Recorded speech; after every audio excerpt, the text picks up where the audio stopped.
आज अपन सर्वोत्तम स्तोत्र का एक नाम का विवेचन करेंगे, जो नाम है भक्त सेविता।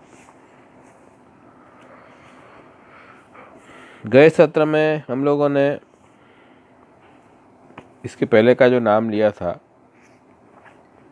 वो था रोसदक पात्र संपुष्ट भक्त द्वीट। उसके बाद का नाम है भक्त सेविता।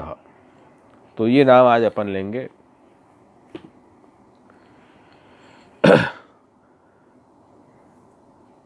टीकाकार आज्ञा कर रहे हैं श्री गोकुलनाथ जी।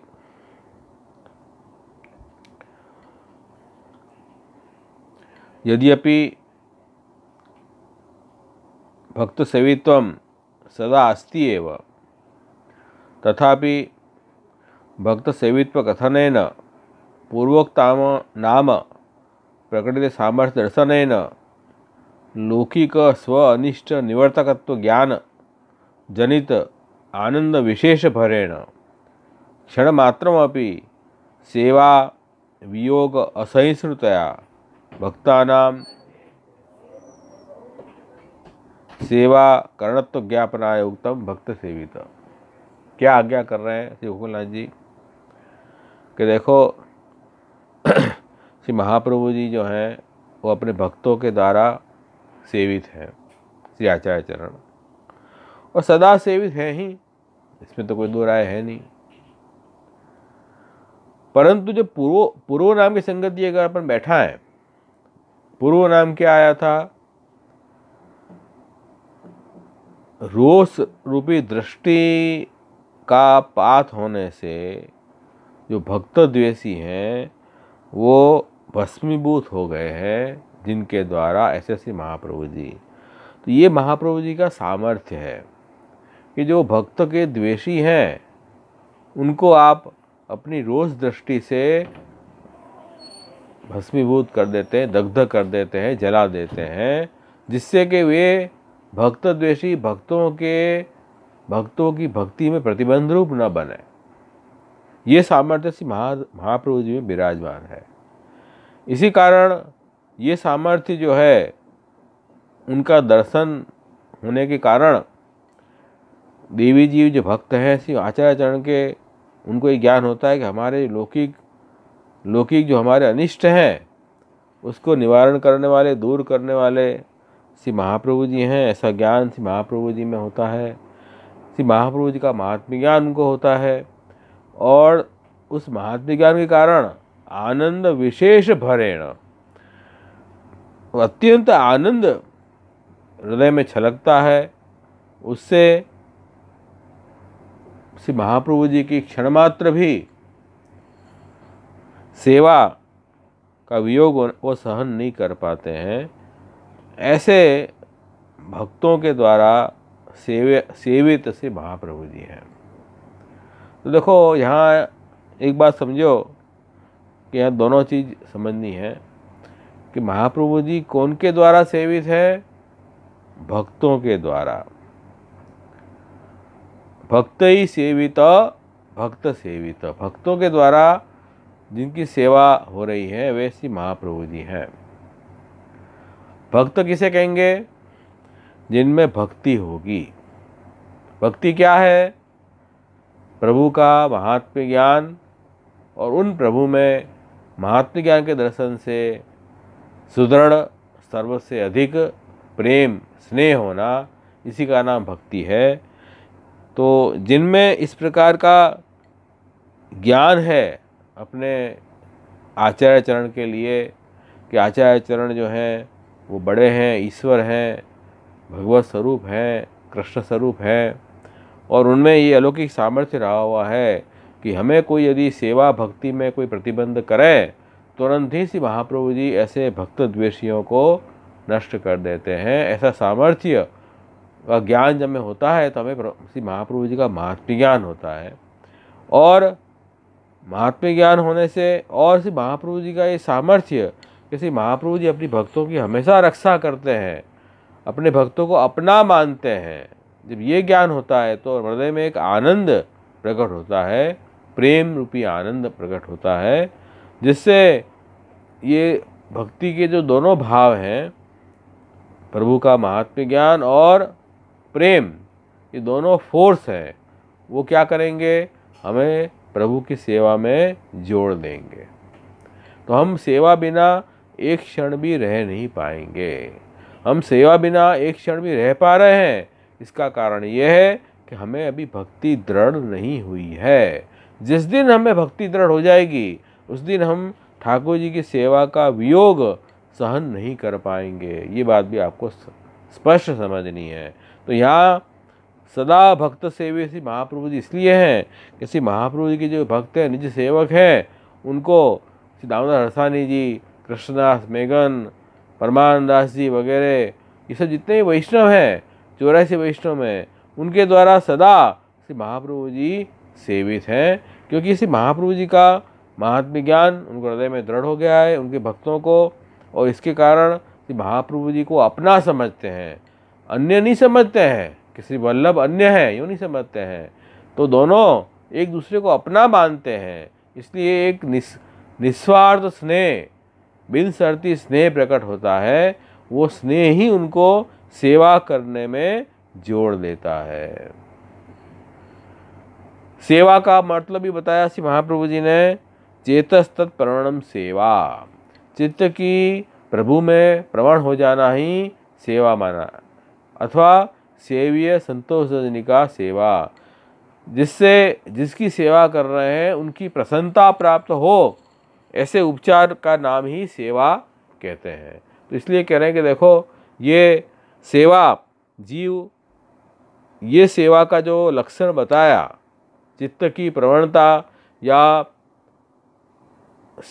अपने स्वामी की प्रसन्नता के लिए उपाय करना, ये कब कर पाएंगे हम, जब हमारा उन स्वामी में भक्ति भाव होगा। तो भक्ति भाव होगा तब हम सेवा में जुड़ पाएंगे। भक्ति भाव बिना हम सेवा में नहीं जुड़ पाएंगे। ये बात भी यहाँ समझनी है। तो इसलिए यहाँ कह रहे हैं कि उनको श्री गोकुलनाथ जी क्या कर रहे हैं कि जो महाप्रभु जी के सेवक हैं, उनको श्री महाप्रभु जी का पूर्ण ज्ञान है और महाप्रभु जी को अपना समझते हैं, अलग नहीं समझते हैं। आज भी वैष्णवों को ये भाव होना चाहिए श्री महाप्रभु जी में कि श्री महाप्रभु जी हमारे हैं, हम श्री महाप्रभु जी के हैं, श्री महाप्रभु जी का कुल जो है वल्लभ कुल वो हमारा है। ऐसे भेदभाव नहीं मानना चाहिए। वल्लभ कुल में भी महात्म्य श्री महाप्रभु जी का ही हमें दर्शन करना है, तभी हमें हमारा उद्धार होगा, नहीं तो वल्लभ कुल द्वारा उद्धार कैसे होगा। महाप्रभु जी का भाव स्थापन करना है। और एक वल्लभ परिवार है, ये परिवार जो है उसी वल्लभ का परिवार है, ऐसी भावना रखनी बहुत ज़रूरी है। वो औरत सृष्टि हो या नाद सृष्टि हो, है तो अंत में श्री महाप्रभु जी की सृष्टि, श्री महाप्रभु जी की सृष्टि है, तो उसमें अपन को अपनत्व का भाव रखोगे तो आपका भक्ति भाव बढ़ेगा, अन्यथा भक्ति भाव कैसे बढ़ेगा। तो इसी कारण कह रहे हैं कि हम कई लोग श्री महाप्रभु जी की सेवा तो करें, लेकिन महाप्रभु जी के सेवक हैं, उनके कुल में द्वेष भाव रखते हैं या उनमें अन्य बुद्धि रखते हैं, तो वो भी अंत में जाके ऐसे महाप्रभु जी के भक्ति भाव कम माना जाएगा। तो ये भी नहीं होना चाहिए। हर दृष्टि से हमें श्री वल्लभ का अनुयायी है तो हम वल्लभ के अनुयायी हमारे ही हैं, ऐसा भाव हमें रखना जरूरी है। तभी जाके वो प्रेम प्रकट होगा और सेवा सदा निभ पाई। सेवा के निभने के लिए चित्त प्रवणता बहुत ज़रूरी है। चित्त यदि प्रवण नहीं है तो हम जो है वो सेवा नहीं कर पाएंगे। तो श्री महाप्रभु जी ने सिद्धांत मुक्तावली में सेवा का लक्षण ये दिया है, चेतस्य प्रवणम सेवा। अब सेवा अपन चित्त प्रवण रूप सेवा तो कैसे करनी, सिद्ध करनी, तो से आचार्य ने उपाय क्या बताया, तत्सिद्ध्यै तनुवित्तजा। चित्त प्रवणता सिद्ध कैसे होगी कि हम अपने शरीर और अपने धन से उन स्वामी की सेवा में जुड़ें, तब जाके हमें ये सेवा का स्वरूप जो है वो सिद्ध होगा। क्योंकि हमारा जो चित्त है वो हमारे शरीर संबंधी और वित्त धन संबंधी वस्तुओं में लगा रहता है। तो जिस दिन हम अपने इस शरीर को और वित्त को प्रभु में लगाएंगे तो पारंपर्या से भी हमारा चित्त उन प्रभु में लगेगा। तो शुरुआत में जब हम ब्रह्म संबंध लेके ठाकुर जी की सेवा कर रहे हैं या श्री महाप्रभु जी की सेवा अपन कर रहे हैं, तो शुरुआत में तो अपन शरीर से सेवा में पवित्र होकर जाएंगे, स्नान करके उन ठाकुर जी की सेवा टहल जितनी हमारे से देह से हो वो करेंगे, और जो भी सामग्री लानी है प्रभु की सेवा के संबंधी जरूरी चीज़ अपने द्रव्य से उस सामग्री को खरीद के ठाकुर जी की सेवा में अंगीकार कराएंगे। ये सब हम शरीर और द्रव्य से करेंगे। तो क्या उसको हम हमारा चित्त प्रवण माने? कई बार ये प्रश्न होता है कि हम ठाकुर जी की सेवा में शरीर से तो लग रहे हैं, लेकिन मन तो अपना अन्य मनस्क हो रहा है, अन्य जगह घूम रहा है, तो क्या उसे हम सेवा माने कि न माने? ये प्रश्न है। तो कोई कहेगा कि नहीं, सेवा नहीं मानी जाएगी, वो तो केवल क्रियात्मक सेवा है, मन तो लगा नहीं है आपका, वो सेवा कैसे है? तो फिर मेरा ये प्रश्न है कि यदि सेवा नहीं है, चित्त तो बिल्कुल भी प्रवण नहीं है, तो उस व्यक्ति को ऐसा विचार ही क्यों आया कि मैं शरीर से प्रभु की सेवा में जाऊं, या मेरा जो द्रव्य है उसको ठाकुर जी की सेवा में लगाऊं? तो चित्त प्रवणता थोड़ी तो हुई है, तभी तो वो प्रभु संबंधी कार्य में अपना देह और धन लगा रहा है, अन्यथा क्यों लगाता? दूसरा काम नहीं करता। शरीर से तो महोत्सव करने के बड़े काम हैं, उन सबको छोड़ के और ठाकुर जी की सेवा में वो आया, भले आधे घंटे आया, घंटा भर आया, 10 मिनट आया तो सही, छोड़ के आया ना। तो ये डिसिप्लिन तो रखी ना उसने। और पैसे जो है वो कहीं भी उड़ा सकता था, लेकिन ठाकुर जी की सेवा में पैसे लगाए, इसका मतलब चित्त प्रवणता तो है, थोड़ा चित्त तो प्रभु के आगे झुका है, ये बात तो समझनी है। इसलिए हमारे आचार्यों ने सेवा के लक्षण में चित्त प्रवणता की बात को समझाने के लिए और स्पष्ट किया कि चित्त प्रवणता के 3 सोपान हैं। एक तो प्रभु में चित्त झुकना, फिर प्रभु में चित्त अपना अधीन हो जाना, और एक चित्त अपना प्रभु में एकतान हो जाना। ऐसे 3 स्तर से धीरे धीरे चित्त प्रवणता बढ़ती है। जैसे भक्ति का भाव है वो प्रेम, आसक्ति, व्यसन ऐसे धीरे ग्रेजुअली बढ़ता है, भक्ति वजनी में बताया ना। इसी तरह सिद्धांत मुक्तों ने भी ये चित्त प्रवणता है, जैसे जैसे ठाकुर जी में प्रेम बढ़ेगा ऐसे ऐसे चित्त प्रवणता बढ़ती जाएगी। शुरुआत में केवल चित्त प्रभु के आगे झुकेगा, पर शुरुआत में हम ऐसी अपेक्षा रखें कि हम सेवा में जाएं और दूसरा कोई विचार ही नहीं आए, ये संभव नहीं है, क्योंकि अभी केवल चित्त झुका है, अभी पूर्णतया प्रवण नहीं हुआ है। तो सेवा तो मानी जाएगी, कितनी मानी जाएगी? जितने अंश में चित्त झुका, तो जितने अंश में चित्त प्रवण हुआ, इतनी सेवा मानी जाएगी। बाकी में अभी सेवा नहीं मानी जाएगी। भाई 100 में से 10 या 15% तो चित्त लगाने झुकने के अंश में, इतनी सेवा मानी जाएगी। फिर धीरे धीरे प्रेम बढ़ेगा, भक्ति का भाव बढ़ेगा, तब चित्त प्रभु के अधीन हो जाएगा, आसक्ति हो जाएगी, तब ठाकुर जी के संबंध जो वस्तु नहीं है उस पर आपका मन नहीं लगेगा, तो चित्त प्रभु के अधीन हो जाएगा। और व्यसन अवस्था में जो है वो क्या होगा कि चित्त प्रभु में एक तान हो जाएगा। फिर तो प्रभु की सेवा में जाएंगे तो मन अन्य मनस्क होगा ही नहीं, प्रभु में ही मन लगा रहेगा। ये उनकी अवस्थाएं हैं। तो मूल में बात यह है कि चित्त प्रवण होने में मूल जो कारण है वो भक्ति भाव है, भक्त सेवित। अपना जो प्रेम है वो प्रेम कितना है उसके ऊपर आधार रखती है कि आपकी प्रवणता कितनी है। यदि ठाकुर जी में प्रेम कम है तो मन सब जगह भटकेगा लोक में।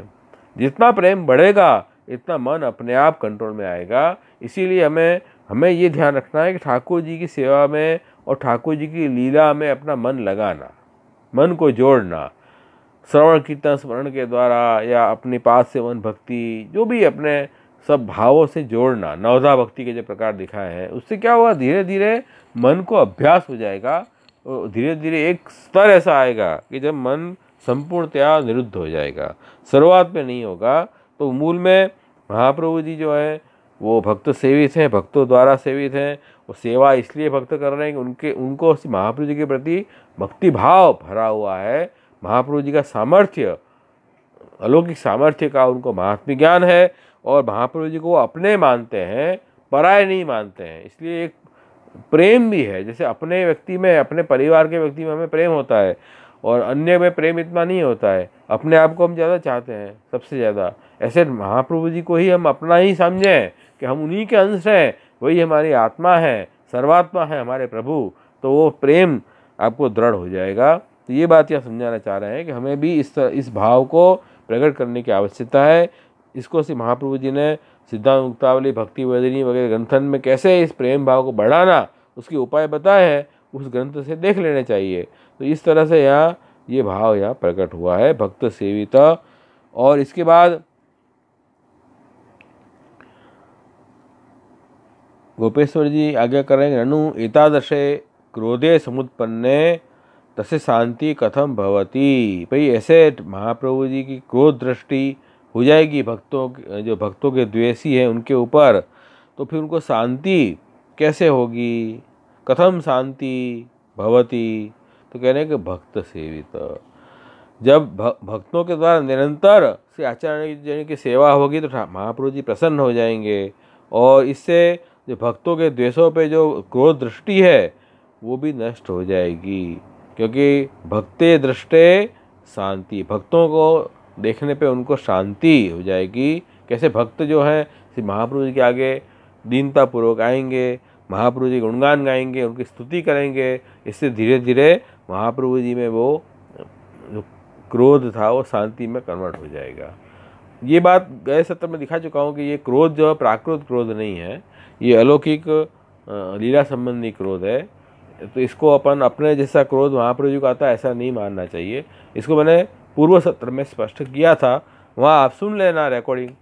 तो यही आज्ञा कर रहे हैं कि जैसे अपन देखें नरसिंह अवतार की कथा जो आती है भागवत, श्रीमद् भागवत महापुराण सप्तम स्कंद में, उसमें यही बात आई है कि भगवान नरसिंह का प्राकट्य हुआ और उन्होंने भक्त द्वेषी जो हिरण्यकशिपु था उसको आपने वध किया, क्योंकि वो भक्ति में प्रतिबंध बन रहा था। प्रहलाद जी को ठाकुर जी की सेवा दर्शन करने की इच्छा थी, गुणगान करने की इच्छा थी, लेकिन वो तो ठाकुर जी की सेवा दर्शन न करो ऐसे उन्होंने ऐलान किया हिरण्यकशिपु ने। तो वो भक्त द्वेषी था और बहुत ही प्रहलाद जी को कष्ट दिए। तब उन कष्ट का निवारण करने के लिए भगवान नरसिंह प्रकट हुए और रोषदक संप्रष्ट भक्त द्वीट।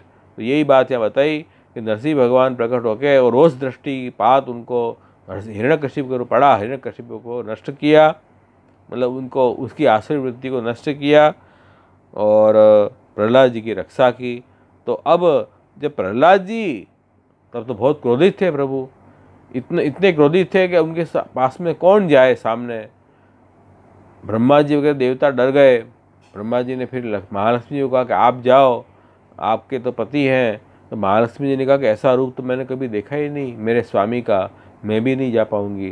तब प्रहलाद जी को फिर ब्रह्मा जी ने कहा कि भाई ये अवतार जो है आपके कारण हुआ है, आपकी रक्षा के लिए ये भगवान ने नरसिंह अवतार प्रकट किया है, तो आप ही उनको शांत कर सकते हो। तो उसी प्रहलाद जी को जरा भी डर नहीं लगा, उनको भय नहीं लगा, सीधे प्रभु के पास पहुँचे। उन्होंने ये स्पष्ट बात करी कि संसार सागर का जो भय है वो मुझे लगता है, मुझे आपके स्वरूप का जरा भी भय नहीं है। और आपने बहुत सुंदर स्तुति प्रहलाद जी ने की और ठाकुर जी की सेवा की, और सेवा स्तुति से भगवान नरसिंह भगवान प्रसन्न हो गए और शांत हो गए और प्रहलाद जी को प्रेम से उनका माथा चाटने लगे। तो ये देखो कितना भक्त का भगवान का परम प्रेम का संबंध दिखाया है। तो इस तरह भक्त इसका पूर्वापर संगति गोपेश्वर जी बता रहे हैं कि देखो उनकी भले ही क्रोध दृष्टि से उनको क्रोध हुआ, लेकिन जब भक्त सेवा करते हैं महाप्रभु जी को तो उनके क्रोध भी शांत हो जाता है, शांति प्रकट हो जाती है। ये तो चेता गोपेश्वर जी ने पूर्वापर संगति दिखाई। और श्री गोकुलनाथ जी ने ये दिखाई कि ये पूर्वोक्त नाम जो था कि वो रोष दृष्टि से भक्त द्वेषी का नाश होता है, ऐसा सामर्थ्य जब देखते हैं महाप्रभु जी के सेवक तब उनमें ये महात्म्य ज्ञान होता है और वो अपने आप महाप्रभु जी की सेवा में जुड़ जाते हैं। उनका ये भाव है। लोग पूर्वापर दोनों नामों की संगति कैसे है अलग टीकाकार दिखा रहे हैं, वो यहाँ दिखाया।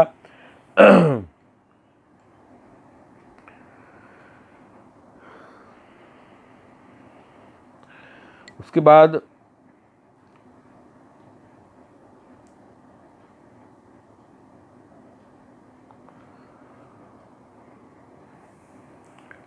एक टीकाकार आज्ञा कर रहे हैं कि एवं बहि अंतर दोष रहित ही स्वयं सेवितो भवति इति आहु भक्त सेवित इतेन सेवाया मुख्य फलत्व उक्तम। भाई ठाकुर जी की सेवा कौन करते हैं? जो बाहर और अंतर दोष से रहित हो, बाह्य दोष और अंतर दोष दोनों न हो, वही प्रभु की सेवा करें। पर मन वाणी काया में भगवत संबंध जुड़ जाए तो वो पवित्र हो जाए, दोष नहीं है। और मन वाणी काया में प्रभु संबंध नहीं है, लौकिक संबंध जुड़े हुए हैं, इतने वो अपवित्र हैं, दोष वाले हैं, वही आज्ञा कर रहे हैं। तो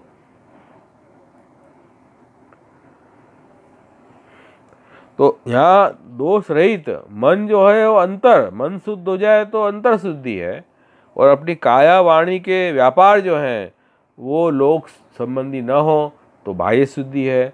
ऐसे भक्त कैसे होने चाहिए? आंतर और बाह्य दोनों दोषों से शुद्ध होके और वो ठाकुर जी की सेवा करें, ऐसे भक्त सेवित। तब उनको ऐसी सेवा करने से सेवा का मुख्य फल प्राप्त होता है। नहीं तो फल तो है, मुख्य फल तो अपना सेवा का मानसी अलौकिक सामर्थ्य वही है। तो अवंतर फल जो है संसार दुख निवृत्ति ब्रह्म बोधन दिखाया है सिद्धा मुक्तावली में। तो कह रहे हैं कि मुख्य फल की प्राप्ति कब होगी? जब दोनों तरह से हम दोष से निवृत्त होंगे। अब यहाँ ये बात बताई कि भाई ब्रह्म संबंध करने से तो दोष दूर हो जाएंगे, फिर मुख्य फल की प्राप्ति होगी कि नहीं? क्योंकि ब्रह्म संबंध करना सर्वेशाम देह जेव सर्वदोष निवृत्ति, सब दोष निवृत्ति हो जाएगी। तो ब्रह्म संबंध से दोष निवृत्त हो जाएंगे। कौन से अर्थ में हो जाएंगे? कि अभी साधन अवस्था में आपने ब्रह्म संबंध लिया, तो ब्रह्म संबंध लेने से आप सेवा के करने के योग्य अधिकारी बन जाएंगे। दोष जो आपके अंदर हैं वो तो रहेंगे ही, वो कब दूर होंगे? जैसे जैसे प्रभु के लिए प्रेम बढ़ेगा और प्रभु के लिए ताप विप्रयोग का भाव बढ़ेगा, ऐसे ऐसे दोष नष्ट होते जाएंगे। पर जब तक ये भाव नहीं आया है तब तक वो दोष तो रहेंगे, लेकिन ब्रह्म संबंध निवेदन जीव करेगा प्रभु के सन्मुख से महाप्रभु की कहानी से, तो उनको वो दोष के कारण प्रभु की भक्ति या सेवा नहीं कर पाए, ऐसी बात नहीं है।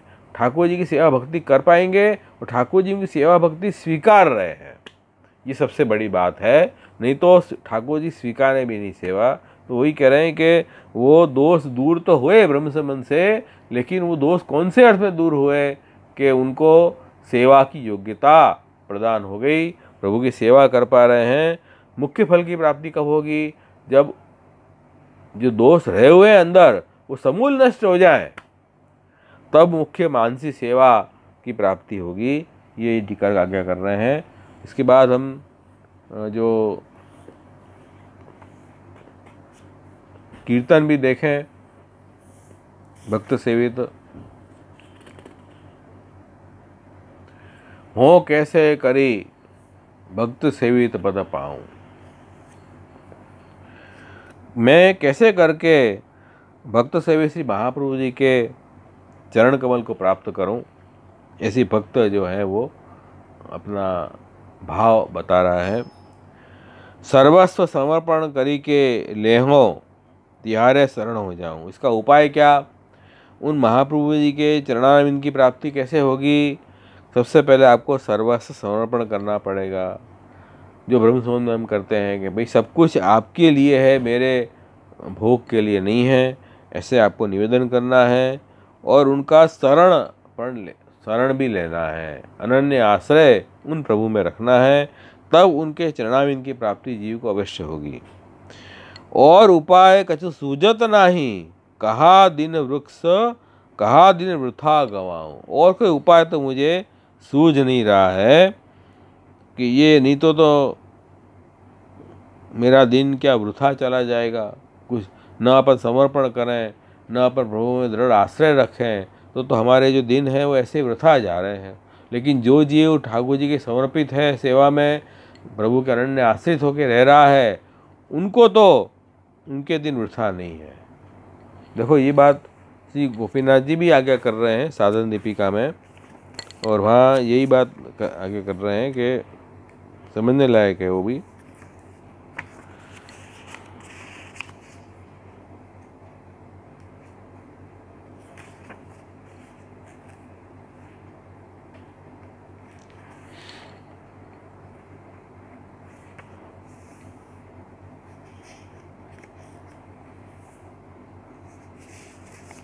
अशून्या दिवसा यामा मुहूर्त घटिका लवा भगवत भजनी कार्या संसारासक्ति अन्यथा।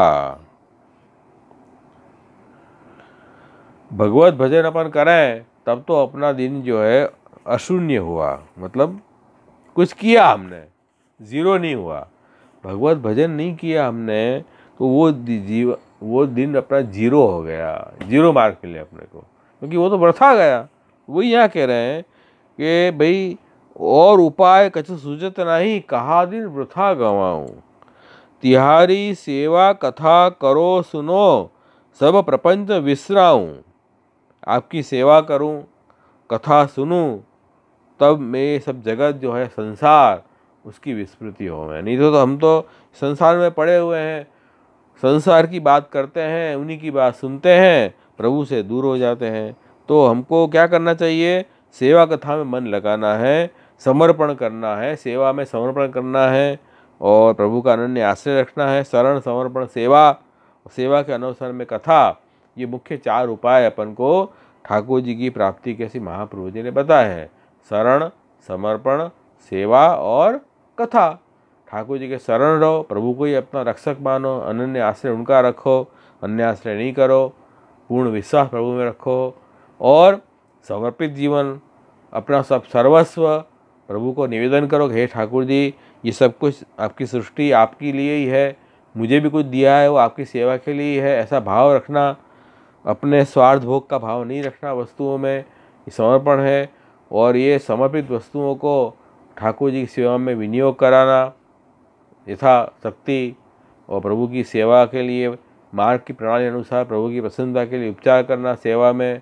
और सेवा न हो तो सेवा के अनुसार में हम भागवत में बताई हुई जो लीला है उनका श्रवण कीर्तन स्मरण करें, या भगवदियों ने जो कीर्तन पद में जो लीलाएं गाई हैं उसका श्रवण कीर्तन स्मरण करें। तो ये एक प्रकार है जिससे हम ठाकुर जी की प्राप्ति कर सकते हैं। काम क्रोध लोभ मोह मद मत्सर ताके ढींग नहीं जाऊं। यदि जीव इस तरह से उपाय करेगा तो उस जीव के अंदर जो भी कोई दोष हैं, काम क्रोध लोभ मोह मद मत्सर, वो उनके पास नहीं फटकेंगे, अपने आप वो दोष धुलते जाएंगे। और जितने प्रभु से दूर रहेंगे अपन और संसार की बातें करते रहेंगे, इतने ये दोष अपने ऊपर हावी होते जाएंगे। इसलिए इस दोष से डरने की जरूरत नहीं है, हमें अपना मन प्रभु में लगाने की जरूरत है। दोष तो अपने आप दूर हो जाएंगे। भगवान गीता में कह रहे हैं कि भाई मेरा तो कोई दुराचारी भी मेरा भक्त होगा तो साधु है बन जाएगा, धर्मात्मा बन जाएगा। मेरी भक्ति में ऐसी शक्ति है, भक्ति में ये शक्ति है कि वो दोषी जीवों को भी शुद्ध बना देती है। तो इस तरह चित्त में चिंतन करो, तुम्हारो तिहारे ही गुण गाऊं। तो भाई चित्त में प्रभु का चिंतन करो, उनके गुणगान गाओ, तो अपने आप जो है वो ठाकुर जी की प्राप्ति अवश्य होगी। काल ब्याल डर उपजे तो भारी, निर्भय पद कर उर लाऊं। तो ये क्या काल रूपी जो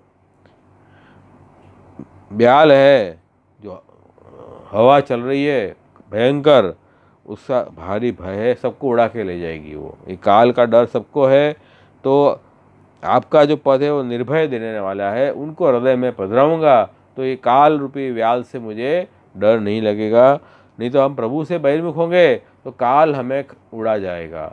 और प्रभु का आश्रय रखेंगे तो कोई चीज़ से डरने की जरूरत नहीं है, कोई भय की आवश्यकता नहीं है।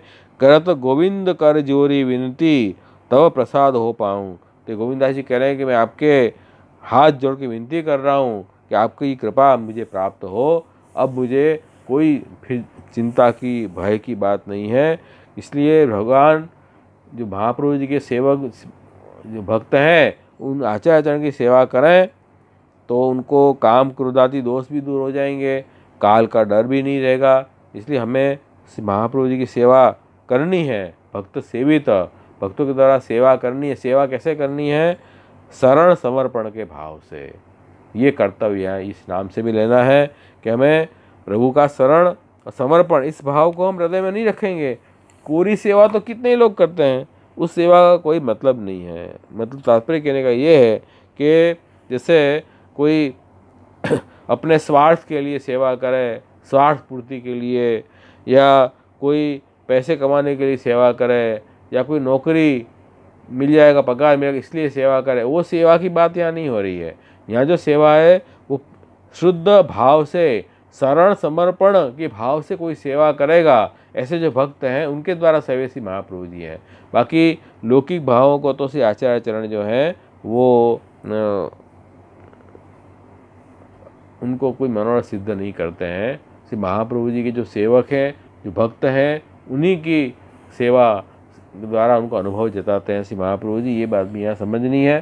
तो हम ये महाप्रभु जी की सेवा जो है वो कैसे करनी, तनु विद्या, अपने शरीर से और धन से अपन सेवा करें। जितनी सेवा अपन कर सकते हैं अपने तन से यथाशक्ति करें, और जो नहीं कर सकें द्रव्य वगैरह सामग्री वगैरह वो द्रव्य से करें। और बाकी महाप्रभु जी की सेवा का अगर विस्तार अपन अकेले नहीं कर पाते हो तो हम सेवक टहलवा भी रख सकते हैं, पगारदार, उनको पगार दे के भी सेवा कराएं। तो अपनी वृत्तिजा सेवा तो है कि ठाकुर जी की सेवा के लिए हमने उनको श्रम न पड़े, क्योंकि एक आदमी कहाँ तक पहुँचेगा सेवा में।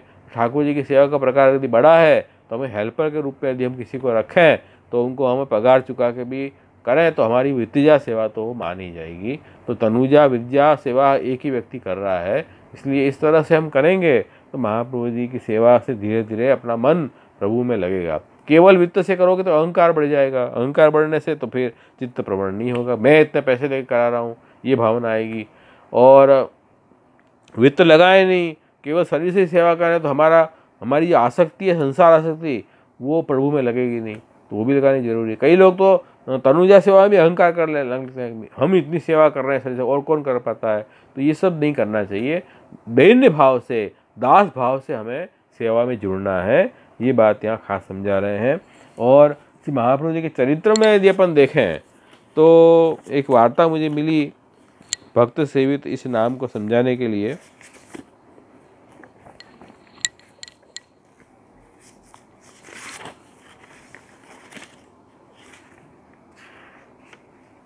एक क्षत्राणी की वार्ता है जो महावन में रहती, उनकी वार्ता को भाव यहाँ पर समझें कि वो क्षत्राणी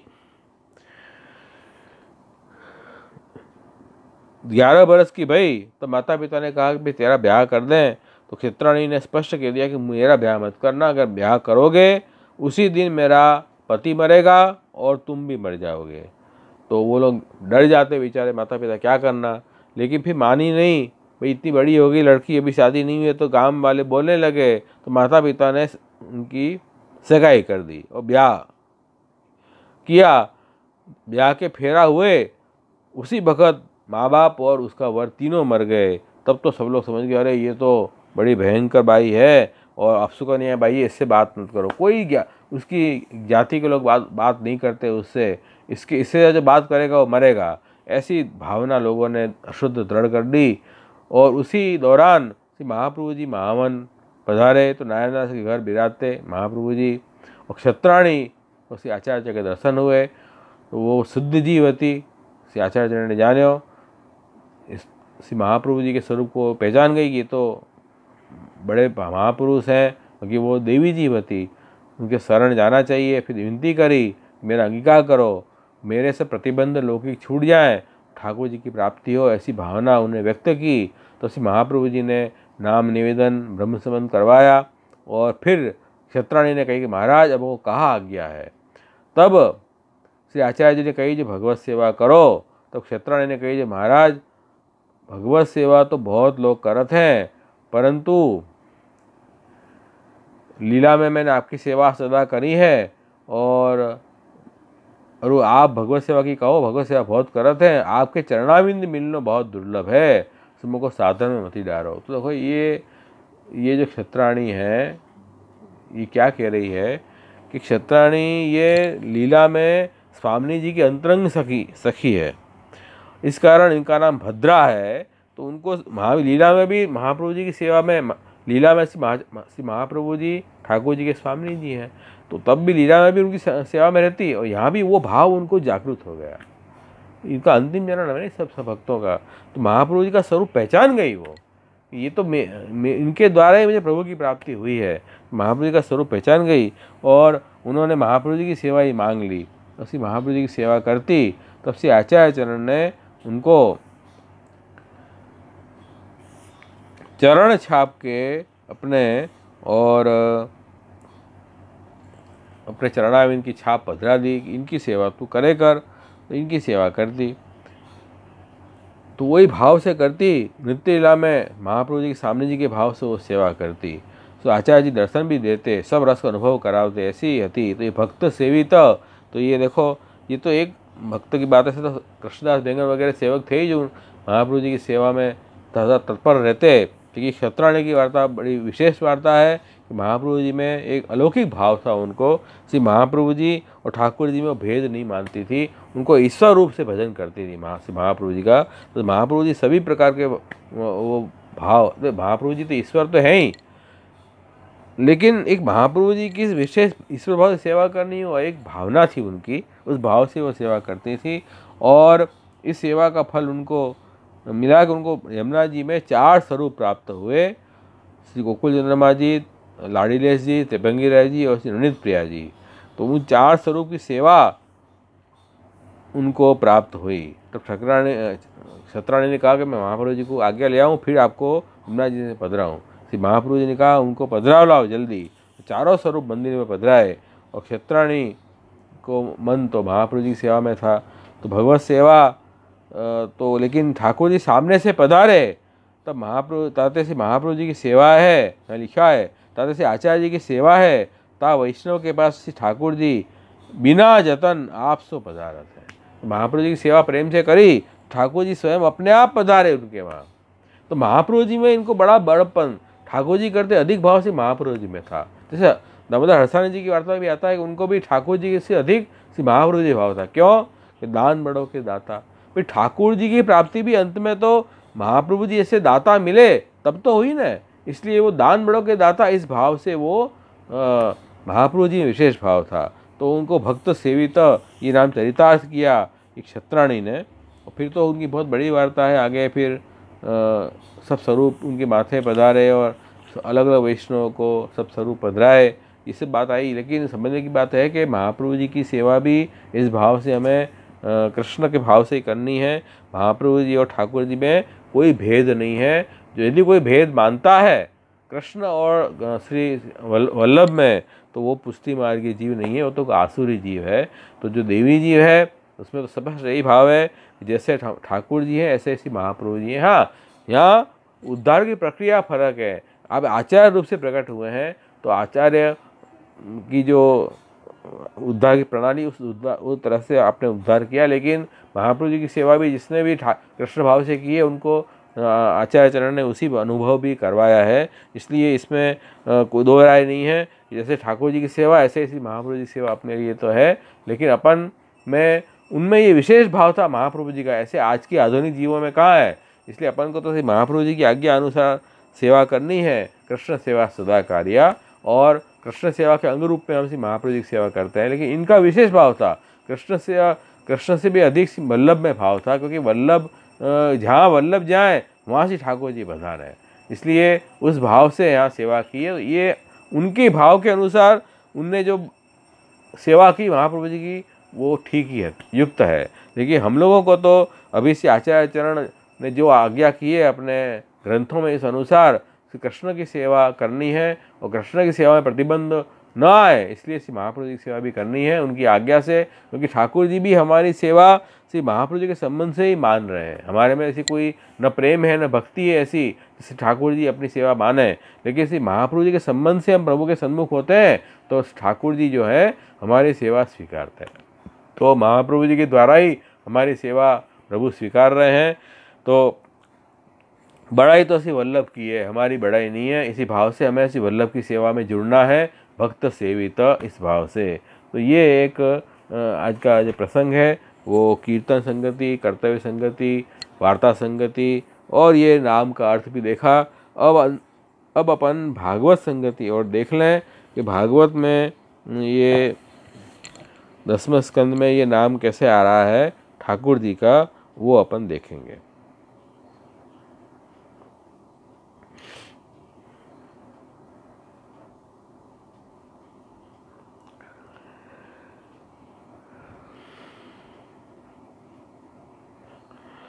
दसवां स्कंद भागवत में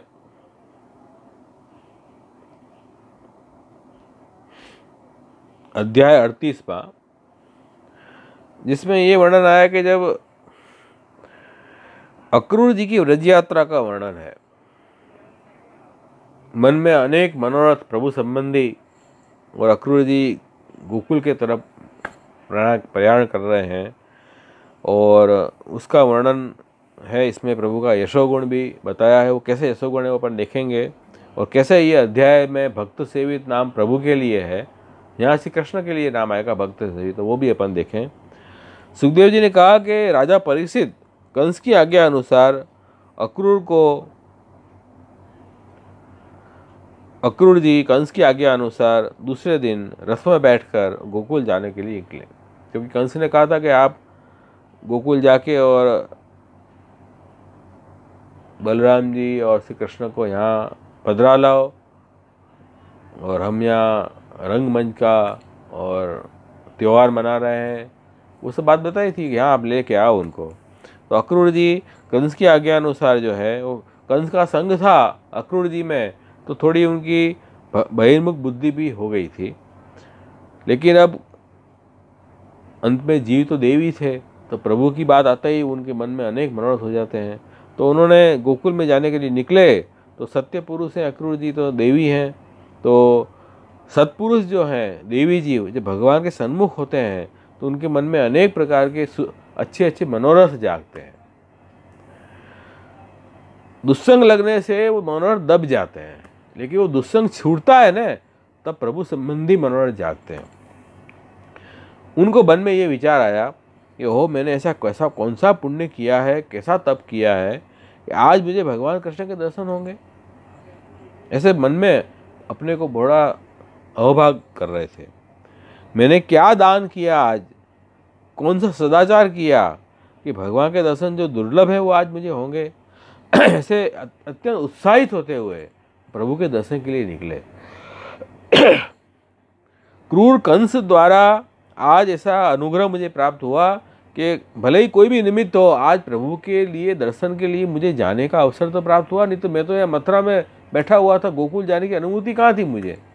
तो उनको बड़ा अफसोस था कि हम ठाकुर जी बगल में विराज रहे, मैं दर्शन करने नहीं जा सक रहा था। तो कंस जैसे असुर जो होते हैं वो हमें प्रभु दर्शन के लिए रोक देते हैं। अक्रूर जी को आज ये एक निमित्त मिल गया कि प्रभु के दर्शन उनको होंगे, बहुत बड़ी बात है। तो आज देखो कई लोग आज प्रभु के दर्शन के लिए प्रतिबंध, दर्शन करने मत जाओ। तो यहाँ ये वैष्णव में कौन सी भावना होनी चाहिए कि हम व्रज में जाएं, सिनासद द्वारा जाएं, हमारे गुरु के वहाँ जाएं प्रभु दर्शन के लिए, सेवा के लिए। तो ये अपने मन में बड़ा उत्साहित होकर जाना चाहिए, आनंदित होकर जाना चाहिए, जैसे अक्रूर जी गोकुल के लिए रवाना हुए। ये बात समझनी है हमें। और भगवान कृष्ण को यहाँ ले आना कंस की आज्ञा अनुसार मथुरा, ये तो लौकिक कार्य है, लेकिन इस निमित्त से अलौकिक प्रभु के दर्शन होंगे, ये तो बड़ा अलौकिक कार्य है।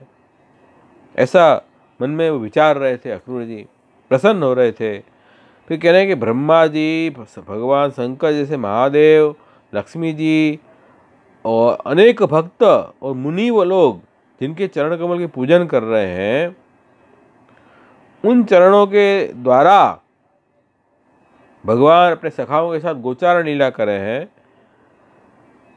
और गोपियों को भी वो चरणारविंद की प्राप्ति हुई है, केवल प्रेम से ही प्राप्त हुए हैं। ऐसे भगवान के चरणारविंद के दर्शन आज मुझे मिलेंगे। अब देखो यहाँ भक्त सेवित नाम आएगा। ठाकुर जी भक्तों के द्वारा सेवित है। कौन कौन भक्त है प्रभु के? ब्रह्मा जी, शिव जी, लक्ष्मी जी, अनेक मुनिगण, ये सब के द्वारा प्रभु जो हैं वो सेवित है, भक्त सेवित, ये नाम आ गया है। और उन चरण कमलों से ठाकुर जी अपने सखाओं के साथ गोचार लीला कर रहे हैं। उन ठाकुर जी की प्राप्ति कैसे होगी? केवल भक्ति से। जो गोपियों को ठाकुर जी के चरणों की प्राप्ति हुई केवल प्रेम से सुलभ है, तो वो भक्तिभाव हृदय में होगा। जिनके हृदय में भक्तिभाव होगा उन्हीं को प्रभु की प्राप्ति होगी, भक्त सेवित, ये नाम भी तो समझ लो। तो फिर उसके बाद कह रहे हैं कि स्मित, कृपा कटाक्ष, ऐसे ठाकुर जी के कमल नयन के दर्शन मुझे होंगे आज। ऐसे मन में विचार करते करते व्रज यात्रा के लिए निकले। हमें भी जब व्रज यात्रा के लिए जाए, नाथद्वारा जाए, ठाकुर जी का विचार करते करते सेवा दर्शन का हम कैसे करें, क्या करेंगे, ऐसे करते करते वहाँ जाना चाहिए। जैसे हम लोक में कैसे हम घूमने जाते हैं, कोई अच्छे स्थान में घूमने जा रहे हैं, बहुत बड़ा कोई नेचर ब्यूटी का स्थान है, या जैसे कश्मीर वगैरह है या स्विट्ज़रलैंड है, तो हम कैसे मन में विचार करते हैं कैसी ब्यूटी होगी, कैसा सुंदरता स्थान होगा, कैसे आनंद आएगा, ऐसे प्लानिंग करते करते जाते हैं कि नहीं। इस तरह हमें भी जब प्रभु संबंधी स्थान में जाएं तो हमको इस भाव से जाना चाहिए। और आज तो भाई सुकून भी अच्छे हो रहे हैं, शुभ शकुन हो रहे हैं। हिरणी सब मेरे जैमिनी बाजू से निकल रही है और भगवान विष्णु के अवश्य दर्शन आज होंगे। और वहाँ मैं जाऊँगा, वन में पहुँच के तुरंत मैं रथ से उतर के और बलभद्र जी और भगवान के चरणारविंद में मैं दंडवत प्रणाम करके मैं धन्य बन जाऊँगा। और भले मैं उनके दुश्मन कंस का दूत रूप से मैं जा रहा हूँ, फिर भी प्रभु तो सर्वज्ञ है ना, मेरे भाव को जानते हैं ना, मुझे वो पराया नहीं गिनेंगे। और तुरंत ही अक्रूर काका यूँ कह के बुलाएंगे मुझे, भाई अक्रूर चाचा जी आए, आप तो चाचा जी आए, ऐसे बुलाएंगे। ऐसे आत्मीयता प्रभु जरूर दिखाएंगे। देखो बाहर से बेचारे वो मजबूर थे कि वो कंस के अधीन होकर काम करते थे, तो क्या करें, कंस की आज्ञा मानना पड़ेगा। अंदर से वो ठाकुर जी के लिए उनको बहुत प्रेम भाव भरा हुआ था। तो भगवान तो कल्पतरु हैं, ये यथा प्रबंधन ताम तथे भजा में, जिस भाव से जो भजन करता है प्रभु के, उन्हीं को ठाकुर जी वो भाव से ठाकुर जी अनुभव कराते हैं। इसलिए भगवान ही सर्व फल दाता है। इस तरह के मनोरथ को रखते हुए, भक्तिभाव को रखते हुए अक्रूर जी रथ सहित गोकुल में आ पहुँचे। संध्या का समय था।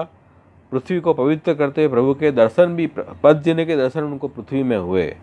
अक्रूर जी की यहाँ वंदन भक्ति बताई गई है श्रेष्ठ, कि अक्रूर जी के हृदय में प्रेम का उभरा आया और रथ में से नीचे उतरे और अपने देह को भगवदीय बनाने के लिए भगवान के चरणारविंद जहाँ दिख रहे थे रज में, वहाँ लौटने लगे। हम भी आज देखो रमणवेती वगैरह में हम गिरिराज जी की तलहटी में लौटते हैं। क्यों? ठाकुर जी नित्य वहाँ पधारते हैं। नित्य उनके चरणारविंद के रज की प्राप्ति होगी तो हम पवित्र होंगे, पवित्र होकर प्रभु की सेवा में जाए।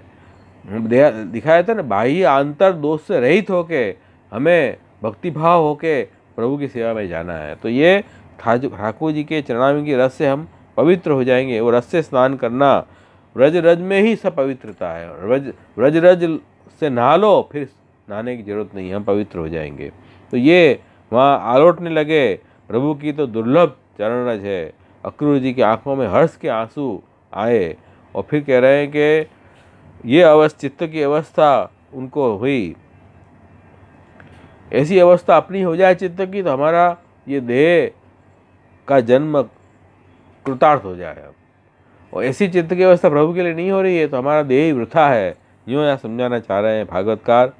फिर कह रहे हैं कि दंभ, भय और शोक को छोड़ के भगवान के स्वरूप दर्शन के द्वारा, श्रवणादि के द्वारा ये पुरुषार्थ का लाभ प्राप्त करना चाहिए। ज्ञान तो गौण फल है। देखो भगवत ज्ञान प्राप्त होकर मुक्ति मिले, ये तो गौण फल है। मुख्य फल कौन सा है? कि ठाकुर जी के दर्शन हो, उन ठाकुर जी की लीलाओं का श्रवण कीर्तन स्मरण मिले, उनकी सेवा की प्राप्ति हो। ये भक्ति पुरुषार्थ तो मुख्य है, यही मुख्य फल है। और ये मुख्य फल जो है वो हमें दंभपूर्वक ठाकुर जी की सेवा भक्ति नहीं करनी है, न ही भय से करनी है, न ही दुखी होकर करनी है। लेकिन प्रभु हमारे हैं, हम भगवान के हैं, हम उन्हीं के अंश हैं, ऐसा निस्वार्थ भाव से प्रभु की सेवा में जुड़ना है। भक्त सेवित, तभी प्रभु हमें मुख्य फल की प्राप्ति कराएंगे। निस्साधनता के लिए हमें भगवदीय देह प्राप्त हो, उसमें निस्साधनता का भाव आएगा तो भगवदीयता प्रकट होगी और ठाकुर जी सुलभ होंगे। अक्रूर जी ने वहाँ देखा कि गोदौन के स्थान पे ठाकुर जी ने पीताम्बर वस्त्र धारण किए थे, बलभद्र जी ने नीलांबर वस्त्र धारण किए थे, और दोनों भाई वहाँ 11 साल के किशोर वय के थे। और तब वहाँ बहुत सुंदर वातावरण था, नहीं गर्मी थी नहीं ठंडी थी, और वहाँ पर ब्रह्मता उनको दर्शन हुई ठाकुर जी की। अक्रूर जी उनको चरणाविंद में पड़ गए, ठाकुर जी के दोनों प्रणाम किए, इसलिए अपने यहाँ वंदन भक्ति अक्रूर जी की मानी गई है श्रेष्ठ भक्ति। प्रभु प्रसन्न हुए और चक्र चिन्ह वाले श्रीहस्त से उनको उठा के आलिंगन किया, और बलभद्र जी भी उनको भेटे। बलभद्र जी ने प्रेम पूर्वक दोनों कृष्ण सहित उनको घर में ले गए, उत्तम आसन में पधराए और उनके पाम धोए। प्रभु ने शास्त्र पूर्वक उनकी अतिथि देवो भव के भाव से उनकी पूजा की। तो भक्त सेवित, भक्त सेवित मतलब भक्तों की सेवा जिनके द्वारा हो रही है, ऐसे ठाकुर जी। तो अक्रूर जी भक्त है, तो भक्त की सेवा कर रहे हैं प्रभु, ऐसे ठाकुर जी है। परस्पर है, ठाकुर भगवान की सेवा भक्त करते हैं और भगवान भक्त की सेवा करते हैं, इसी का नाम शुद्ध भक्ति है। तब इस तरह से भक्त सेवित यहाँ नाम भी सार्थक हुआ। अक्रूर जी ऐसे भक्त जो हैं उनकी सेवा प्रभु कर रहे हैं, ऐसे ठाकुर जी, ये भी नाम अपन यहाँ ले सकते हैं। फिर विश्राम किया, भोजन किया। फिर उसके बाद नंदराय जी ने अक्रूर जी को पूछा कि हे अक्रूर, पापी कंस जी रहा है, तब तक तो तुम्हारी राज्य की स्थिति में क्या पूछूं, आप सब कष्ट में होंगे। और उस क्रूर पापी ने अपने सब भांजे को मार दिया, उनकी प्रजा कहाँ से सुखी होगी, प्रजा भी दुखी होगी, उनकी क्या कुशलता मैं पूछूं। और नंदराय जी ने भी अक्रूर जी का सत्कार किया, और मार्ग में जितने मनोरथ हुए थे अक्रूर जी को, सब पूर्ण हुए। अक्रूर जी ने जो सोचा था वही उन्हें प्राप्त हुआ, और प्रसन्न ठाकुर जी ने अपने चाचा अक्रूर जी का मनोरथ पूरे करके उनको कृतार्थ कर दिए। ये यहाँ नाम, ये अध्याय यहाँ पूर्ण हुआ। देखो यहाँ भक्त सेवित नाम स्पष्ट रूप से झलक रहा है इस नाम में। और इस अध्याय का जो अर्थ महाप्रभु जी ने बताया है कि यशो गुण यहाँ प्रकट हुआ है।